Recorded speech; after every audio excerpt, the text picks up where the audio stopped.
नमस्कार मंडळी, आज आहे चंपाषष्ठी. तर संध्याकाळी मी आज वांग्याचं भरीत आणि बाजरीची भाकरी बनवणार आहे.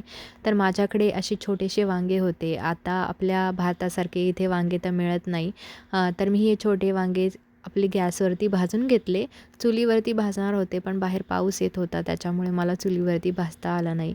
आणि सगळे चांगले भाजून घेतले. त्यानंतर कांदा आणि कांद्याची पात, हिरवी मिरची, लसूण घालून चांगली परतून घेतली. आणि वांग्याची जी भाजलेली साल काढून टाकली आणि त्यानंतर कट करून ते भरतामध्ये ॲड केलं आणि मस्त असं शेंगदाण्याचा कूट टाकून आपलं वांग्याचं भरीत रेडी झालं. त्यानंतर बाजरीच्या आणि ज्वारीच्या भाकरी केल्या मस्त अशा, आणि त्यानंतर देवाला नैवेद्यसुद्धा तयार करून घेतला. मस्त अशी बाजरीची भाकरी, वांग्याचं भरीत आणि कांद्याची पात. तर चंपाषष्ठीनिमित्त हा होता माझा देवाला नैवेद्य. आमच्याकडे खंडोबाला हा नैवेद्य दाखवला जातो. तर येळकोट येळकोट, जय मल्हार सदानंदाचा, येळकोट भैरवनाथाचं चांग